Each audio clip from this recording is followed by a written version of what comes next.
All right, welcome back to another episode of the Boyz Fantasy Football Podcast. We're in week 3. Welcome back to another episode. Feeling pretty good about these. I'm feeling like, here's what I'll say. I feel like having a podcast is going to get you hate. Normally, a podcast is going to get you hate because it's like people like hating on like what this guy's doing, like, oh, he's not very funny, this will never really pick up. And like, I understand that because I've already tried to have a podcast before. But this one is solely to the purpose of my friends and servicing the league. Like, I'm here just to talk about our shit, our things that we got going on. So there's really no reason to hate on this. And not that I'm getting any specific hate. I'm just saying, like, it feels as if I'm getting hate towards my team. Like, dude, I fucking know I'm ass. I'm the one talking about it. I'm telling you right here, it's fucking ass. And yet it's like, if I dare say anything wrong about your team, it seems like would it be better if I just came on this shit and just said, Justin, your team is so good, man. If you just fucking really write it out and stick it out, your team's going to be fucking awesome. Dakota, man, dude, that was a tough loss last week, man. I really think you should really, just stick with it, man. Don't just keep the positive vibes up. Fuck that. Nobody wants to hear that. Fantasy football is and always will be about the shit talk. And if you don't fucking like it, well, there's nothing you can do because it's going to happen. And this is just the first year where I'm documenting it. And if other people are talking shit to other people, I'm going to talk about it in here too. It's not going to all just come from me. I feel like that shit's a little off center. Let me check on that.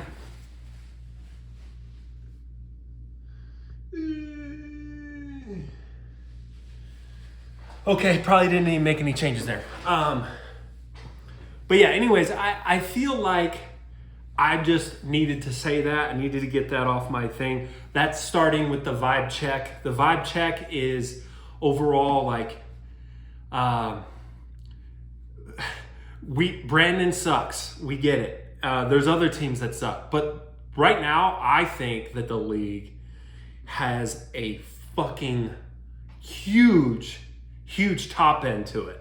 Like, yeah, the Peelers and me, we're pretty shitty. We're still waiting to see who's going to join us with the shitty teams down at the bottom or the grinders that are going to be trying to grind through it the whole season that we've got ahead of us. But right now, I think there is a lot of teams that are potentially going to win this whole thing.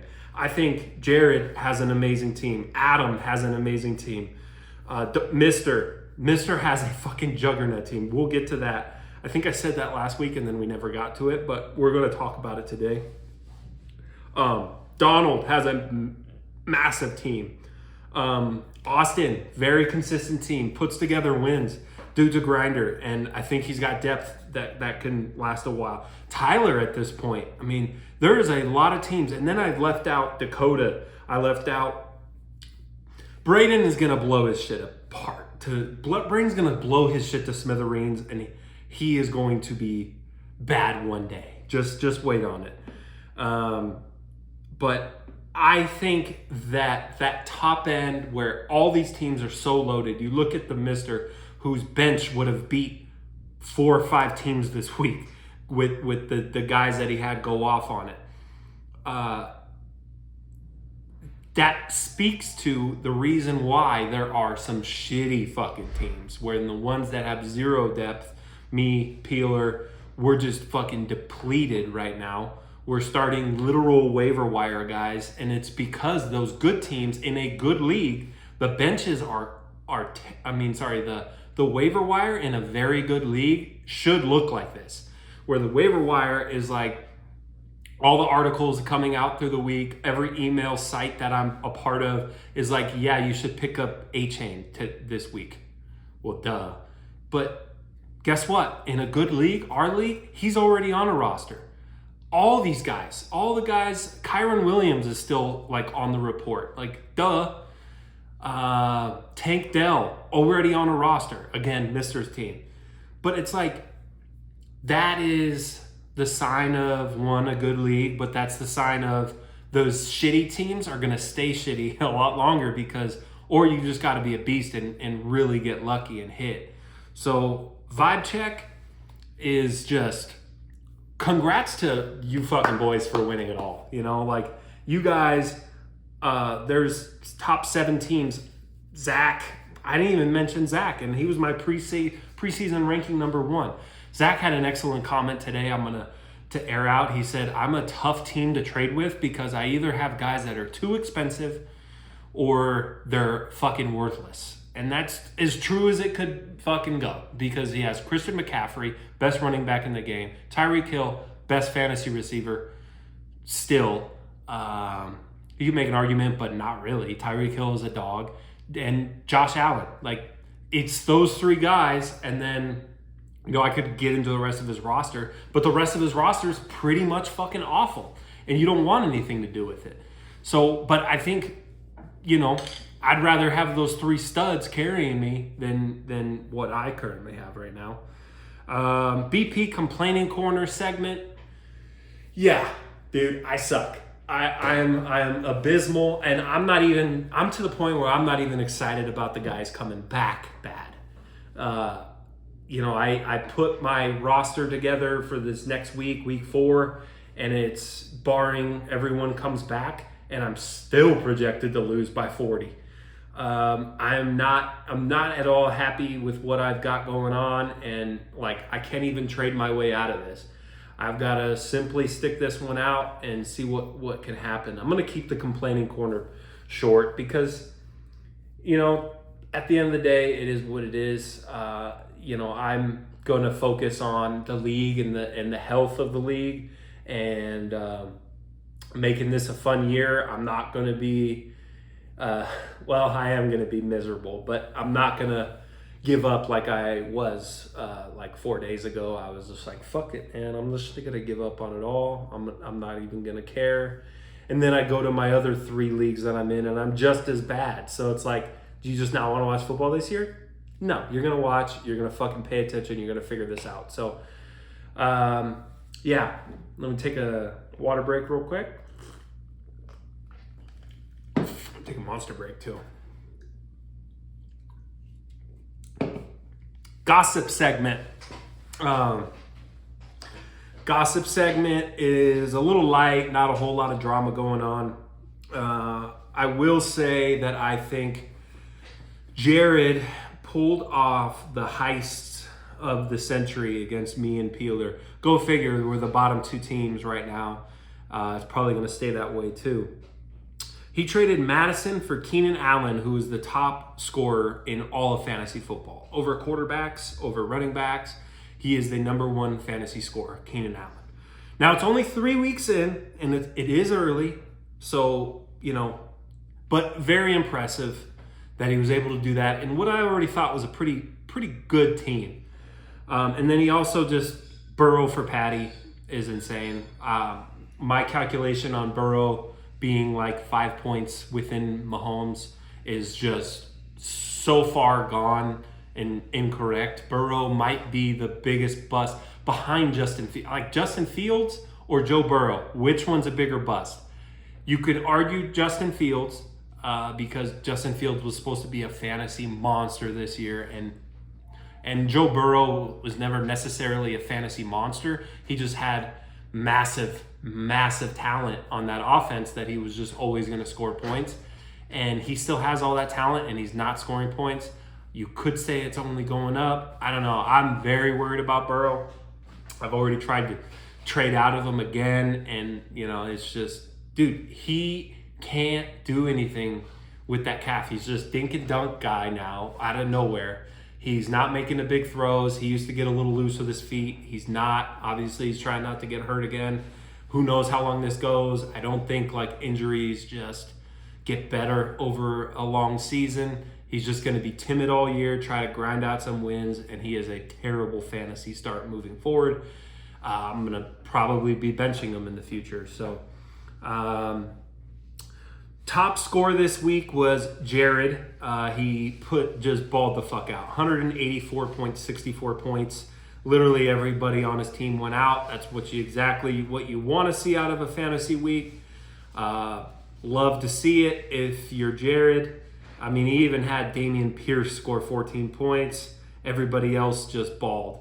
25 from Patty, Kenneth Walker 30, Keenan Allen 45. As we talked about, the best fantasy player in football this year. Amon-Ra St. Brown came to life a little bit, 19 points. Sam Laporta 22. Calvin Ridley 7 points, but that ain't gonna happen every week. At least you don't think so. 184 total is impressive, and he needed it too because Adam put up a damn good game. He put up 155, and it didn't stand a shot to Jared's thing. Now, Adam did have a shot in the later games, or Monday games, I should say, but it just didn't really come full turn because T. Higgins really didn't ball. I think he got like 8 targets, but he only had like 2 catches or something bad. I'm just going off the rip right now. Fields versus Burrow comparison, already talked about that. I think it's a good one.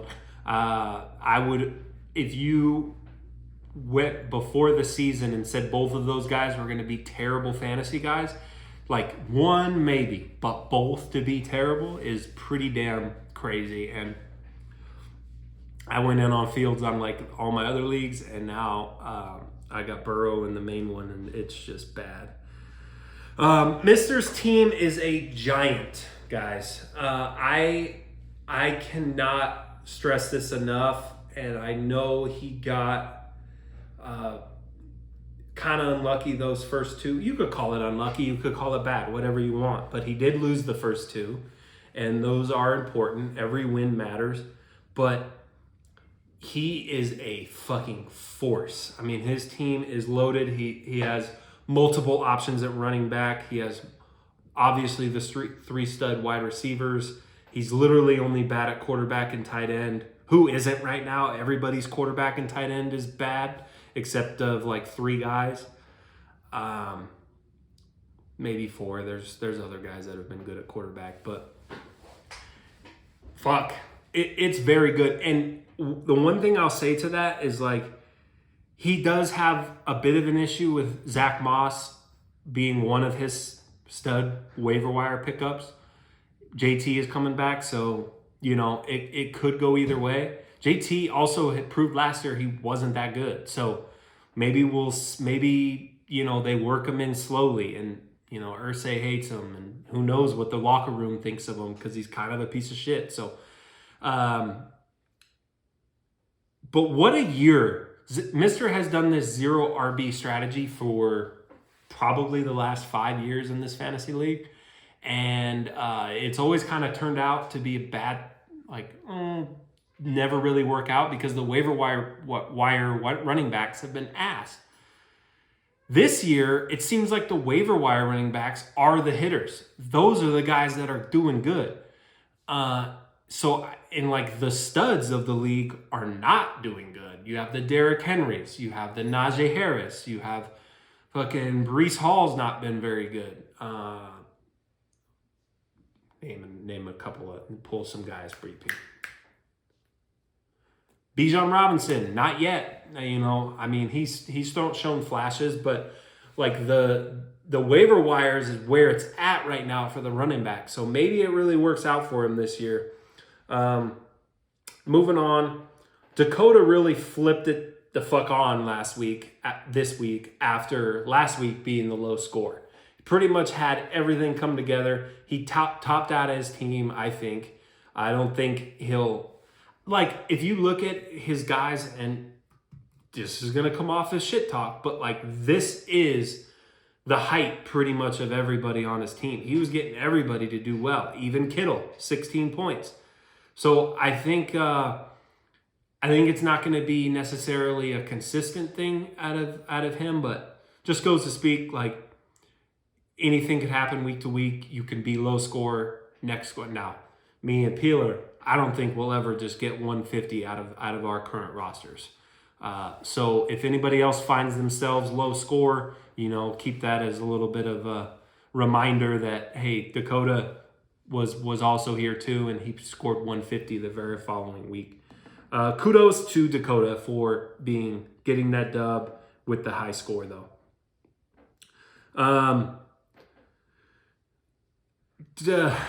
This one is just a thought. The thrill of trading is just like anything, is unlike anything. It truly is. Braden threw out that Travis Kelce and Alvin Kamara are on the trading block. And he also made a comment like, I've got like 8 offers in his side text. And just like, what a thrill that is. There's a lot of guys on this league that don't like to trade. They draft their guys, they pick up through the waiver wire, and they don't necessarily like to go through trades. But there's also a handful of us that love trading. And I didn't have anything to even trade, but I hit them up with some offers, throwing some Hail Marys and seeing if anything could stick. But like, God, trade season is the best. And I hope I can participate again because, man, is it thrilling. It's like you get to be wanted. You get to go a little bit of like back and forth banter. That guy sucks. Who the fuck do you think you are? Offering me that.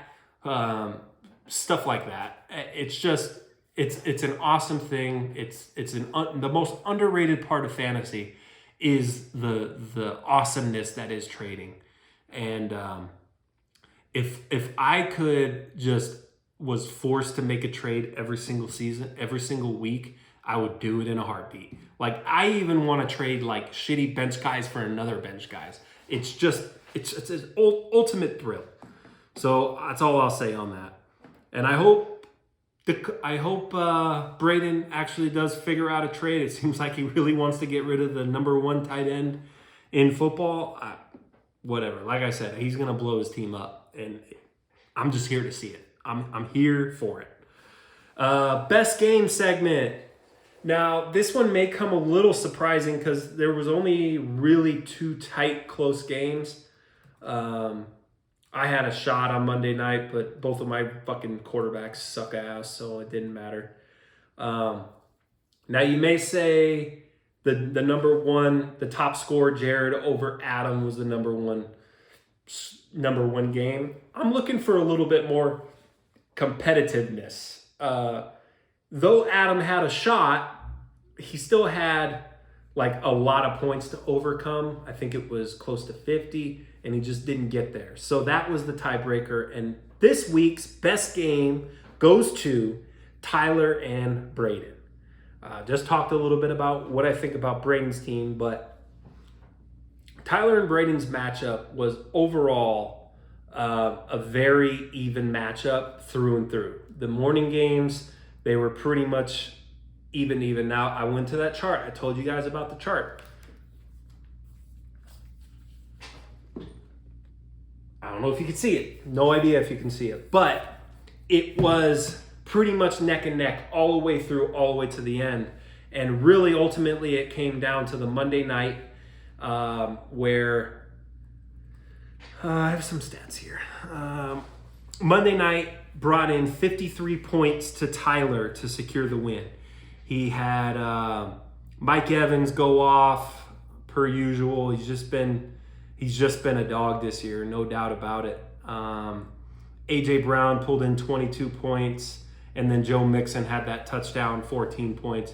So 3 guys versus, I believe, Braden had just Jalen Hurts, and it was enough to pull out the win. So I thought that was a fantastic matchup. Like, it's a very, everybody had good points, 133 versus 124.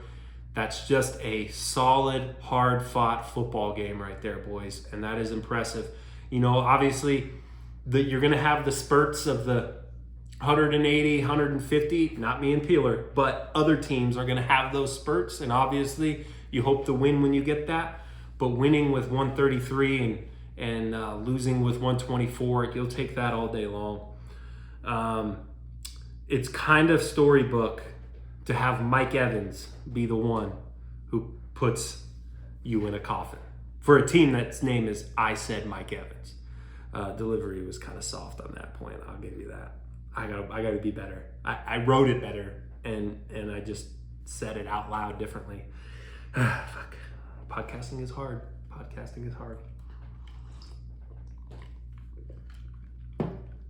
Zach starts of the week. This may come as a surprise to you, but Zach is not on this list this week. In fact, congrats to everybody. Nobody's on this list this week. There really wasn't any bad decisions.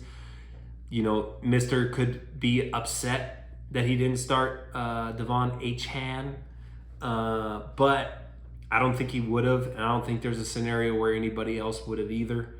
I started Rashid. I could have. That's the only thing I have written down is me starting Rashid Shaheed over literally anyone. He scored 0 in a goose egg. I don't know. I could have picked up a waiver wire guy, I suppose. I didn't have anybody better. I could have played one of the shitty fucking Chicago running backs, but it wouldn't have gotten me a win, and it wouldn't have mattered. But yeah, sure, it was a bad start.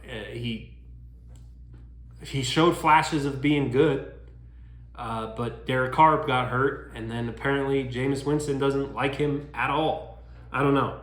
So clean. It's a clean report from the Zach starts of the week. Good job by the boys. Kudos to everybody. The good pickups, bad drops, good drops. I'm kind of nitpicking at this point, you know. Feels like not a whole lot of bad things transaction-wise happened. But anytime that I see this name on the drop list, it has to be talked about. Odell Beckham was dropped by Kyle Peeler. That is a good drop, my friend. That is a good drop. He stinks and always will stink. He made one catch fucking when I was in high school, drinking at Zach's apartment, and he's still getting paid massive contracts and dating Kim Kardashian and all that shit off of that one catch. Good for him, I suppose. But that guy fucking stinks and shouldn't be on a roster the rest of the year. Good pickup.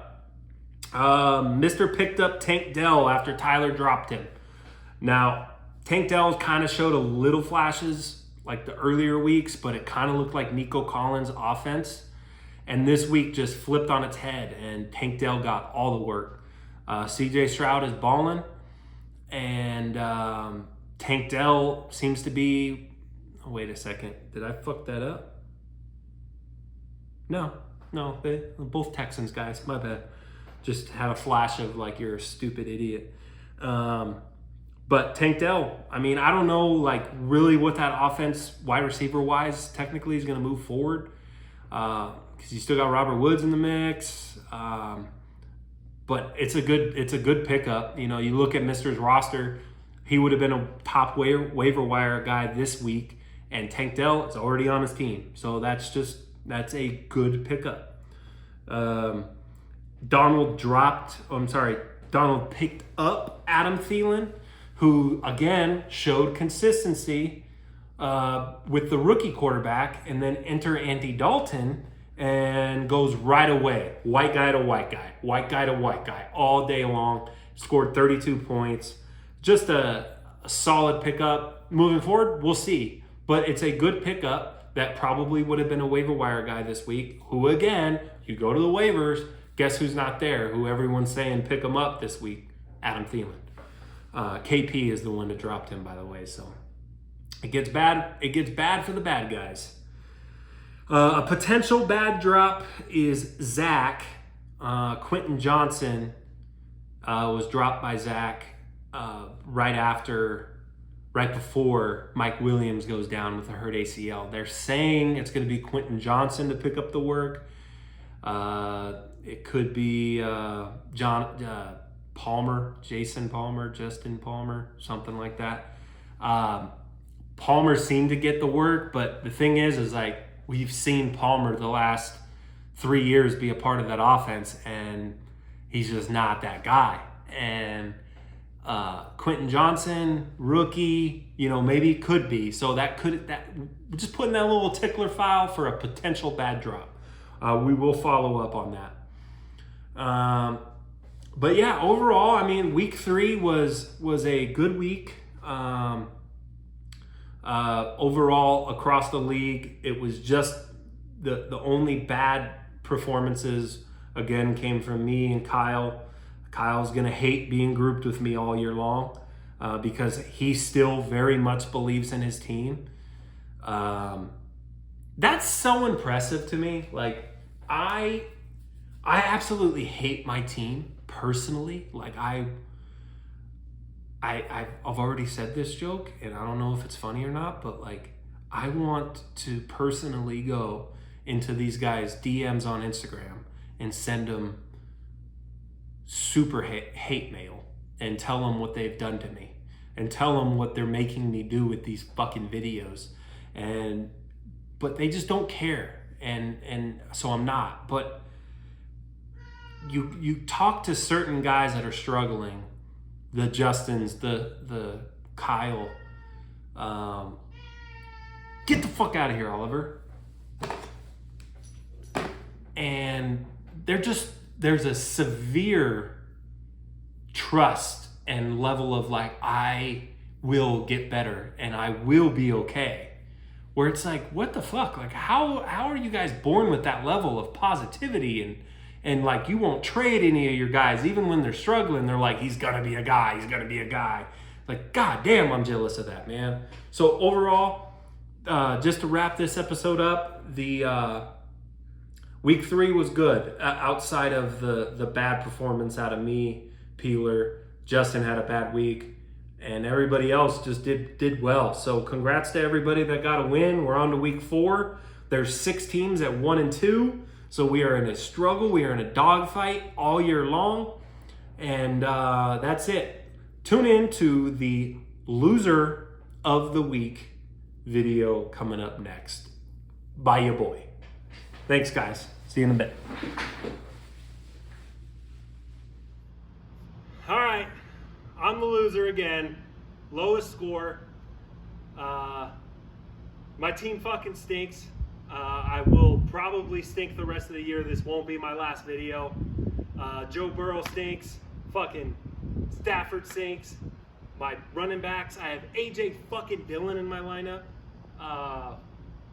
Rashid Shaheed, terrible. Cortland Sutton was my best guy. That's terrible. And for that, I deserve to pay.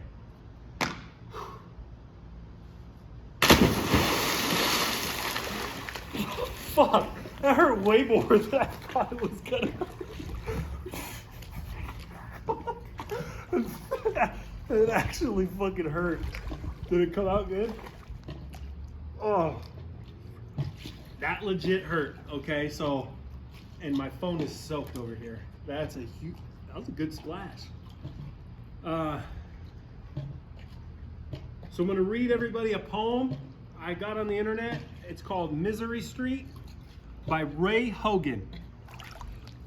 I live on Misery Street with misery homes and misery rooms and misery men making miserable memories with their misery mistresses who to forget their misery lives and their misery jobs with their misery bosses and misery coworkers, working to get their misery pay so they can feed their misery kids, so they can focus on misery school and get misery grades, so they can have misery lives of their own. I live on Misery Street, where misery isn't misery at all. Misery is routine. I live here. That's it.